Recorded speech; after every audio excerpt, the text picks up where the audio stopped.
आपको डर नहीं लगता कि बाबा का बुलडोजर आपके घर पहुंच जाएगा? मेरे ऊपर भी चल सकता है, क्योंकि बाबा का बुलडोजर है। ये सिर्फ गरीब आदमी के लिए बुलडोजर है, अमीरों के लिए नहीं है। ये स्वास्थ्य के ऊपर नहीं बात करेंगे, शिक्षा के ऊपर नहीं बात करेंगे, रोजगार के ऊपर नहीं बात करेंगे। सिर्फ गरीब को कैसे मारना है वो सोच रहे हैं ये लोग। बता रहे हो सरकारी स्कूल की बात बता रहे हो, तो सरकारी स्कूल में पढ़ाई कहाँ हो रही है? आप बताओ। वो खिचड़ी के नाम पे वो अध्यापक या प्रधानाचार्य जो भी हो, उनको वो सरकार से वेतन मिलता है और वेतन लेते हैं। बच्चों से पढ़ाई की कोई मतलब नहीं होती है। मुद्दा है देश में, जैसे एक देश एक इलेक्शन के लिए प्रधानमंत्री जी बोल रहे हैं, उसी तरह यहाँ एक देश एक शिक्षा क्यों नहीं कर रहे हैं? या तो प्राइवेट को बंद कर दें या सरकारी को बंद कर दें, शिक्षा एक हो जाएगा। तो मैं आशुतोष और आप देख रहे हैं पॉलिटिक्स तक। यहाँ पे शिक्षा नीति को लेकर के कई लोग जंतर मंतर पर आए हैं और ये अपनी बात रखना चाहते हैं। क्या नाम है आपका? मेरा नाम, मैं प्रगतिशील विश्व मौर्य परिषद राष्ट्रीय महासचिव विकोदर मौर्य, यूपी आजमगढ़ का रहने वाला हूँ। क्या मांग है आपके यहाँ? मेरी शिक्षा नीति एक समान हो, चाहे वो सरकारी विभाग का आदमी हो, चाहे प्रधानमंत्री का हो, चाहे कोई मिनिस्टर का हो, या किसी डीएम एसपी का हो। जिस जैसे उनको शिक्षा मिल रही है उसी तरीके से गरीब और चपरासी और किसान के बच्चे को भी मिलना जरूरी है। आज उस तरीके से व्यवस्था नहीं है, सबकी नीतियां अलग अलग करके इस तरीके से करा जा रहा है। सरकार तो कह रही है कि हम अच्छी शिक्षा दे रहे हैं, अच्छा स्कूल बना रहे हैं, सब कर। आप स्कूल में जाएं, जो जमीनी स्तर पे है वहां पे पहुंचे, आपको तब पता चलेगा कि किस तरीके से व्यवस्था है स्कूलों की। लेकिन सरकार तो कह रही है कि यूपी में स्कूल बहुत अच्छे कर दिए गए हैं। मोदी, आपने देखा होगा कि आपके जैसे ही साथी किसी ने वहां पे किसी रोटी से पानी खाते हुए स्कूल में दिखा दिया था, तो उसको उस मीडिया वाले को अंदर कर दिया गया, उसके ऊपर कार्रवाई हो गई। कैसे होगा? यानी आप खिलाफ बोलोगे, हम बोलेंगे तो आपको जेल में डाल दिया जाएगा। ऐसी ये सरकार नीतियां हैं। तो आप इससे पहले भी आंदोलन कर चुके हैं इस बात को लेकर के? 5 साल से हमारा आंदोलन चल रहा है और चलता रहेगा। जंतर मंतर पर आप कब आए थे? जंतर मंतर पे अभी हम पहली बार आए हैं। इससे पहले यूपी में किया है आंदोलन इसको लेकर के? यूपी में हर जिले में हो रहा है। इस तरीके से चलता रहेगा हमारा आंदोलन और जमीनी स्तर पे हम चलते रहेंगे। अच्छा, आप यहाँ पे शिक्षा का बात उठा रहे हैं, दिल्ली में एक सीएम का, कहीं आप आम आदमी पार्टी का तो नहीं है? नहीं सर, आम आदमी पार्टी का जो शिक्षा व्यवस्था है मुझे बहुत बेहतर लगी है। मैं दिल्ली में 22 सालों से रहता हूँ, मैं देख रहा हूँ कि उसकी शिक्षा व्यवस्था क्या है। बहुत सारा बदलाव हो चुका है और इस तरीके से हर स्टेट के अंदर नहीं है। किस तरीके से? अच्छा, आप जैसे कि आपने कहा कि आप उत्तर प्रदेश में रहते हैं, आपको डर नहीं लगता कि बाबा का बुलडोजर आपके घर पहुंच जाएगा? मेरे ऊपर भी चल सकता है, क्योंकि बाबा का बुलडोजर है। ये सिर्फ गरीब आदमी के लिए बुलडोजर है, अमीरों के लिए नहीं है। ये स्वास्थ्य के ऊपर नहीं बात करेंगे, शिक्षा के ऊपर नहीं बात करेंगे, रोजगार के ऊपर नहीं बात करेंगे। सिर्फ गरीब को कैसे मारना है वो सोच रहे हैं ये लोग। अच्छा, वहाँ पे सरकारी स्कूल में खाना भी दिया जाता है, इसके बारे में क्या? खिचड़ी मिलती है। आप जाके जमीनी स्तर पे जाके आप चेक करिए कि उन बच्चों को क्या मिलता है। जो लिखा हुआ है बोर्डों पे वो तक नहीं मिलता है। अच्छा, क्या बड़े लोगों के बच्चों के साथ भी ऐसा ही होता है?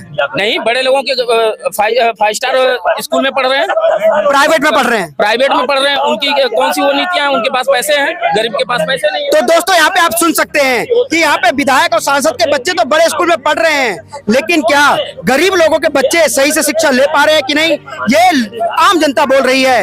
ये लोग यहाँ पे जंतर मंतर को इसी मांग को लेकर के आए हैं कि भैया, जैसे गरीब लोगों को शिक्षा दी जा रही है, वैसे ही विधायक और सांसद के बच्चों को भी शिक्षा दी जाए। अच्छा, आपके एरिया में किसी सांसद और विधायक का बच्चा सरकारी स्कूल में पढ़ता है? कोई नहीं पढ़ता है। किसी सरकारी टीचर का या कोई भी, मैं कहता हूँ जो शिक्षा देने आता है टीचर, उसके बच्चे तक नहीं सरकारी स्कूल में है। सरकारी स्कूल में लोग खिचड़ी खाने बच्चे आ रहे हैं या पढ़ाई करने आ रहे हैं? वो समझ लीजिए, मान लीजिए वो खिचड़ी ही खाने आते हैं, क्योंकि थाली लेके, कटोरा लेके आते हैं बच्चे। किताबें नहीं होती बैगों में? बैगों में किसी बच्चे किताबें तक नहीं होती है। और प्रधानाचार्य और शिक्षक क्या बोलते हैं वहाँ पे? क्या बोलेंगे वो लोग? सब अपना आराम करते रहते हैं, बहस करते रहते हैं। मतलब है उनकी महीने लेके। आपका अपना नाम बताइए। मेरा नाम सद्दाम हुआ। आप भी इनके साथ आए हैं? हाँ जी, इनके साथ। क्या मांग है आपकी? हमारी मांग है शिक्षा एक समान होनी चाहिए। जो बड़े लोगों के बड़े बात होती है वो मतलब बोला जाता है ना कि शिक्षा एक बराबर ही है, लेकिन आप कह रहे हैं कि गरीब के बच्चों को भी शिक्षा बढ़िया मिलना चाहिए। किस दृष्टिकोण से आप ये बोल रहे हैं कि शिक्षा बराबर ही है? क्योंकि देखिए, पेपर तो उत्तर प्रदेश, अगर यूपी बोर्ड है तो पेपर का तो प्राइवेट स्कूल के बच्चे का हो या प्राइस, आप उस दृष्टिकोण से देख रहे हैं, आप सही बता रहे हो। लेकिन शिक्षा एक समान का तात्पर्य ये होगा कि मान के चलो आप सीबीएसई बोर्ड में पढ़ाई कर रहे हो, कोई आईसीएसई बोर्ड में पढ़ाई कर रहा है, कोई बीएसई बोर्ड में पढ़ाई कर रहा है, तो सरकार एक पॉलिसी निकाले ना कि शिक्षा एक समान का मतलब सारे, अगर मैं पढ़ाई कर रहा हूँ सरकारी स्कूल में पढ़ाई कर रहा हूँ, अच्छा, अभी विधायक का बेटा भी सरकारी स्कूल में पढ़ना चाहिए। हाँ, तो यहाँ पे स्कूल में क्यों पढ़ाई करते हैं? यहाँ पे ये मांग है कि अगर सरकारी स्कूल की पढ़ाई की व्यवस्था इतनी अच्छी कर दी गई है, तो सांसद और विधायक के बच्चे आखिरकार सरकारी स्कूल में क्यों नहीं पढ़ते हैं? लेकिन आपने जहाँ कहा कि दिल्ली के स्कूलें बहुत अच्छी हो गई हैं, दिल्ली में भी सांसद और विधायक के बच्चे और सीएम के बच्चे नहीं पढ़ते हैं, किसी के बच्चे सरकार। भाई साहब, पूरे देश में सांसद हो या विधायक हो, कोई भी ऐसा नेता ना हो जो सरकारी स्कूल में अपने बच्चों को पढ़ाई करवाता हो। पूरे देश की मैं बात कर रहा हूँ, ना कि उत्तर प्रदेश की बात कर रहा हूँ, ना कि बिहार की बात कर रहा हूँ, ना पश्चिम बंगाल की बात कर रहा हूँ। पूरे देश की मैं बात कर रहा हूँ। हम लोग जो उठे हैं पूरे देश को लेके चल रहे हैं। अच्छा, अभी आप क्या कर रहे हैं? अभी तो मैं पढ़ाई करता हूँ। कौन से, कहाँ पे? ग्रेजुएशन की पढ़ाई कर रहा हूँ जी। अच्छा, तो आपने वहाँ पे 12th की, पहले 12th किया होगा आपने? 12th किया। यूपी से ही किया है? नहीं, मैं तो बिहार से किया, बीएससी बोर्ड हमारा। अच्छा, आप बिहार से आए हैं? हाँ जी। तो आप यहाँ पे यूपी की बात चल रही थी, क्या बिहार में शिक्षा नीति सही है? यूपी और बिहार नहीं, ये पूरे देश की बात कर रहे हैं ना। बिहार और यूपी की पर्सनली तो यहाँ पे बात नहीं हो रही है। जो भी बात हो रही है पूरे देश को लेकर बात हो रही है। लेकिन केजरीवाल तो बोल रहे हैं कि दिल्ली में बहुत अच्छी शिक्षा हो गई है। सर, वो लीडर अगर नेता बोलते हैं, नेता तो अपनी वो पल्ले जो गर्म होते हैं ना, वो करने के लिए सारे अपने बात बोलते हैं। नेताओं को तो बोलना काम है, वो अपनी गर्म सीट पे बैठे हुए हैं। मतलब आप कहना चाह रहे हैं कि गरीब के बच्चे हैं तो उनको कुछ भी पढ़ा लिखा दिया जाता है? हाँ जी। आप बता रहे हो सरकारी स्कूल की बात बता रहे हो, तो सरकारी स्कूल में पढ़ाई कहाँ हो रही है? आप बताओ। वो खिचड़ी के नाम पे वो अध्यापक या प्रधानाचार्य जो भी हो, उनको वो सरकार से वेतन मिलता है और वेतन लेते हैं। बच्चों से पढ़ाई की कोई मतलब नहीं होती है, तो बच्चों को पढ़ाई कहाँ मिल रही है? भाई साहब, आप ही बता दो ना। अच्छा, एक बात बताइए, यूपी में बीजेपी की सरकार है, लेकिन बिहार में जेडीयू और आरजेडी की सरकार है। दोनों की शिक्षा व्यवस्था सेम है, तो आप किस सरकार से मांग कर सकते हैं कि शिक्षा व्यवस्था बढ़िया कर दे? सर, अगर मैं पर्सनली अगर बोलूं तो सेंट्रल गवर्नमेंट की अगर बात आती है, स्टेट लेवल की बात करते हो, आप राज्य सरकार की बात करते हो, अगर शिक्षा का सुधार हो तो राज्य सरकार में भी होना चाहिए। अगर राज्य सरकार का प्राइमरी स्कूल हो या फिर वो जो भी स्कूल हो, तो ये तो राज्य सरकार सुधार करेगी ना। अच्छा, एक बात बताइए कि सरकारी स्कूल में खाना मिलना चाहिए, क्योंकि कई प्रश्न उठे थे कि खाना बंद करके सीधा अकाउंट में पैसे भेज देना चाहिए, बच्चों को खाना दिया ही नहीं देना चाहिए। जो खाना वहाँ पे बनाया जाता है वो खाना एकदम खाने लायक और घटिया किस्म का खाना होता है, ठीक है। इसके बाद वही पैसा अगर किसान उसके बच्चे के घर अकाउंट में जाएगा पैसे, तो वो अपने तरीके से वो खाना खा सकता है, उसके परिवार उसको दे सकता है। लेकिन जो वहाँ पे खाना है स्कूल का है, जब कोई अधिकारी पहुँचता है तो अच्छा खाना बन जाता है, नहीं तो उसी तरीके से पानी की तरह या किसी तरीके से। खाना जो आया मिड डे मील में, जो खाना का जो व्यवस्था किया गया, तो इसके पीछे तो घोटाला भी तो हो रहा है ना। जो वहाँ पे प्रधानाचार्य हो या फिर प्रधानाचार्य ये हो, फिर अध्यापक हो, वो लोग के बीच में वो एक बिजनेस बन गया है। अच्छा, एक बात बताइए, जहाँ तक अभी बताया जाता है कि सरकारी स्कूल में खाना ना दिया जाए तो कोई बच्चा ही पढ़ने नहीं जाएगा, तो क्या इससे पहले मतलब अगर जो ये लागू किया गया या फिर लाया गया, तो क्या इससे पहले पढ़ाई नहीं हुआ करती थी क्या स्कूलों में? मैं आपसे क्वेश्चन मार्क कर रहा हूँ जी। नहीं, तो उसमें बच्चे कम आया करते थे, बच्चों को ज्यादा जागरूक करने के लिए शायद ये मिड डे मील का सुविधा लाया गया। मिड डे मील लाया गया, सही है। जागरूकता इस तरह से होता है क्या? अच्छा, बच्चों के बैग में सिर्फ प्लेट और कटोरियां ही होती हैं या फिर किताबें भी होती हैं? किताबें बहुत कम होती हैं और प्लेट और कटोरियां बहुत ज्यादा होती हैं, ठीक है। आपको जमीनी स्तर पे जब जाएंगे तब आपको सारी हकीकत पता चलेगी। हवाई तो कुछ भी मीडिया दिखाती रहे, कुछ भी दिखाता रहे कि बच्चों की ये व्यवस्था हो गई, वो हो गई, कुछ भी नहीं है सर। पढ़ाई के नाम पे भैया लूट है। पढ़ाई तो कुछ हो ही नहीं रही है। वो तो चावल है, दाल है, आटा है, जो भी आता है ना, वो और कई विधायक और सांसदों के भी तो अपने स्कूल हैं। वो लोग वहाँ पे अपना प्राइवेट चला रहे हैं, वो तो बिजनेस कर रहे हैं, वो तो अपने बिजनेस कर रहे हैं। आप नेतागिरी कर रहे हो, सब कुछ कर रहे हो, आप सरकार के बहुत सारी चीज का लाभ उठा रहे हो और फिर एक आपने बिजनेस कर दिया क्या? तो ये सबसे बड़ा प्रश्न यहाँ पे उठ रहा है कि जब तक विधायक और सांसद के खुद के स्कूल होंगे तो क्या सरकारी स्कूलों को सही किया जाएगा? क्या विधायक और सांसदों के स्कूल होने चाहिए? ये एक बहुत बड़ा सवाल है। और यहाँ पे सबसे बड़ा सवाल ये है कि आखिर गरीबी के बच्चों को पढ़ने का हक नहीं, क्योंकि बच्चों को खाना खिला करके स्कूल में बुला करके सिर्फ खाना खिला करके घर भेज दिया जाता है। स्कूल में बच्चों को ड्रेस हैं, ड्रेसें मिलती है उसकी। आप देखिए ना, बच्चों को जाके जमीनी स्तर पर देखेंगे तब आपको समझ में आएगा कि क्या है बच्चों का ड्रेस, क्या ड्रेस कोड है, ठीक है। और आज एक विधायक बन जाए, सांसद बन जाए, उनको पेंशन मिलना शुरू हो जाती है, लेकिन गरीब के लिए कोई व्यवस्था नहीं है। अच्छा, अभी अब राम मंदिर का मुद्दा उठने वाला है इस साल के लास्ट तक, राम मंदिर का उद्घाटन होगा, इलेक्शन आ गया, चुनाव आ गया है, तो इसमें शिक्षा की बात यूपी नहीं, क्योंकि यूपी से ही दिल्ली का रास्ता निकलता है।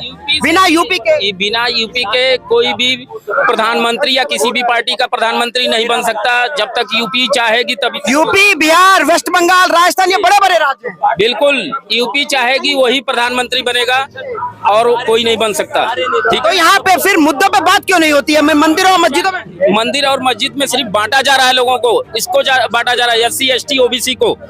और कोई किसी ब्राह्मण या ठाकुर का बच्चा दिखाइए मुझे कि कानम से जाता हो। तो आपने यूपी में आंदोलन नहीं किया, स्कूल के बाहर जाके कभी नहीं बैठे कि भैया हमारे बच्चों को पढ़ाई नहीं मिल पा रही है सही से? करते हैं, वहां भी जाके उनके क्वेश्चन आंसर करते हैं, लेकिन टीचर अपने मनमानी है, वो आराम से करते हैं। इस तरीके से व्यवस्था है वहाँ पे। तो यहाँ पे आप सुन सकते हैं कि आखिर शिक्षा की क्या व्यवस्था है। आइए आगे और जानते हैं। भैया आपका नाम क्या है? मेरा नाम निशिकांत भानु है। क्या मुद्दा क्या है आपका? मुद्दा है देश में जैसे एक देश एक इलेक्शन के लिए प्रधानमंत्री जी बोल रहे हैं, उसी तरह यहाँ एक देश एक शिक्षा क्यों नहीं कर रहे हैं? या तो प्राइवेट को बंद कर दे या सरकारी को बंद कर दे, शिक्षा एक हो जाएगा।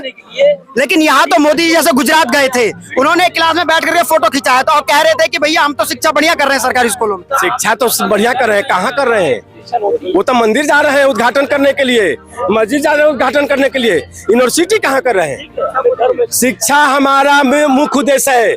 जिस दिन शिक्षा मिल जाएगा उस दिन मंदिर मस्जिद सब कुछ बन जाएगा। हमारा मूल मंत्र है शिक्षा।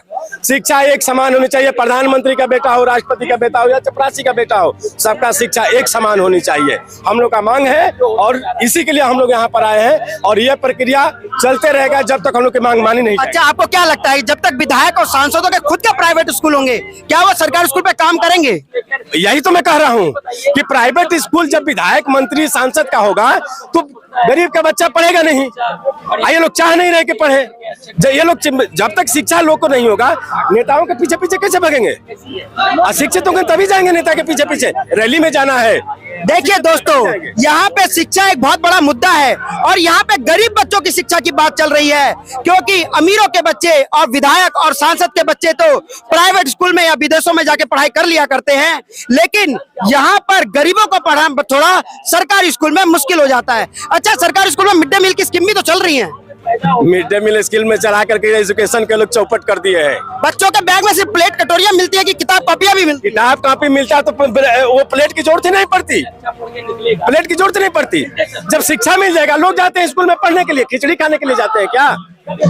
ये लोग सारा प्रोगंडा इसी के लिए हो रहा है कि शिक्षा ना हो, पढ़ाई ना हो स्कूल में, टाइम बीते खिचड़ी बनाने में, खिलाने में। पढ़ाए ना, अगर पढ़ाए जाते हैं लोग, अगर ढंग से पढ़ाया जाता है स्कूल में तो खिचड़ी की क्या जरूरत है? कैमरा मैन को या फिर मीडिया वाला को स्कूल के अंदर यूपी में जाता है तो उसके घर बुलडोजर और उसे गिरफ्तार कर लिया जाता है, इसके बारे में क्या बोलेंगे? इसके बारे में ये तो सरकार की नियति में खोट है।